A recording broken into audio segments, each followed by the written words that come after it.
국회는 오늘 밤 본회의를 열고 긴급 재난지원금 지급을 위한 2차 추경안을 처리할 예정입니다. 추경안이 통과되면 다음 달 15일 이전에 4인 가구 기준 100만 원의 긴급 재난지원금이 지급되는데요. 국회 연결해서 자세한 소식 들어보겠습니다. 최덕재 기자 전해주시죠. 네, 오늘 본회의는 저녁 9시에 열릴 예정입니다.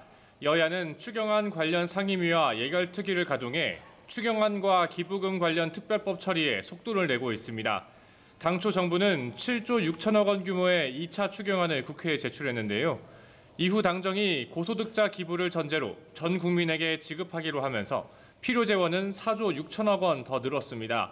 정부는 이 가운데 3조 6천억 원은 국채로, 1조 원은 기존 예산을 재조정한다는 방침인데 통합당은 국채 발행으로 인한 빚을 줄여야 한다며 기존 예산을 수정하라고 요구하고 있습니다. 이견이 좁혀지지 않을 경우 본회의 시각은 예정보다 늦어질 가능성도 있습니다. 본회의에서 추경안이 통과되면 지난 16일 제출된 이후 13일 만인데요. 다음 달 중순까지 모든 가구에 최대 100만 원이 지급됩니다. 국회는 본회의에서 추경안 외에도 텔레그램 N번방 사건 재발 방지 법안과 산업은행법 개정안 등을 처리한다는 방침입니다. 인터넷 전문은행법도 처리를 시도할 예정인데 이미 민주당 내부 반발로 처리가 불발된 적이 있어 좀 더 지켜봐야 될 것 같습니다. 네, 민주당이 부동산 논란을 일으킨 더불어시민당 양정숙 당선인의 검증 과정이 부족했다고 사과를 했다고요?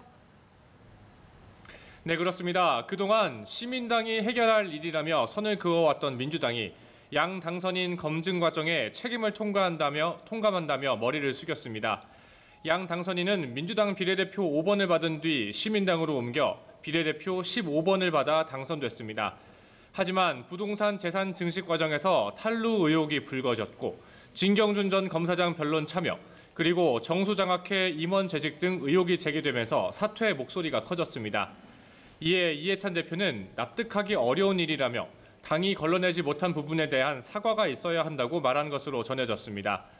양 당선인을 제명 조치한 시민당이 형사 고발도 할 예정이고 민주당도 스스로 물러나라고 촉구했지만 양 당선인은 일단 민주당에 돌아간 뒤 사퇴 여부를 결정한다는 방침입니다. 다만 민주당은 총선 전 이 문제를 알고 있었던 것 아니냐는 의혹은 부인했습니다. 윤호중 사무총장은 부동산 의혹에 대해선 시민당이 총선 전 후보 사퇴를 권고했는데 본인이 따르지 않았고 정수장학회 출신 모임 임원을 맡았다는 의혹 등은 알지 못했다고 해명했습니다. 네, 통합당은 김종인 비대위 체제 전환의 진통을 겪고 있습니다. 현재 상황은 어떻습니까? 네, 김종인 비대위 출범을 놓고 통합당에선 아직도 혼란이 지속되고 있습니다. 어제 상임 전국위의 불발로 탄생한 4개월 임기의 비대위원장 제안을 김종인 내정자가 거부했기 때문인데요. 심재철 원내대표는 일단 다음 달 6일 상임 전국위를 재소집하겠다는 방침을 밝히는 등 김 내정자 설득에 주력하고 있습니다. 하지만 당내에선 리더십이 손상된 현 지도부를 교체하고 수습책을 마련해야 한다는 목소리도 만만치 않은 상황입니다. 당권 주자로 꼽히는 조경태 의원은 하루빨리 당선자 총회를 열어 새 원내대표를 뽑고 새 원내대표가 향후 당의 일정을 책임지도록 하자고 제안했습니다. 천하람, 김재섭 등 낙선한 청년 후보들이 주축인 청년 비대위도 국회에서 회의를 열고 김종인 비대위 체제에 반대한다며 현 지도부 사퇴를 촉구했습니다. 통합당은 오늘 오후 최고위를 열어 이른바 관리형 비대위를 지금의 상황을 어떻게 해결할지 모색한다는 방침이지만 당내 혼란 속에 최고위가 열릴지 자체도 불투명합니다. 지금까지 국회에서 전해드렸습니다.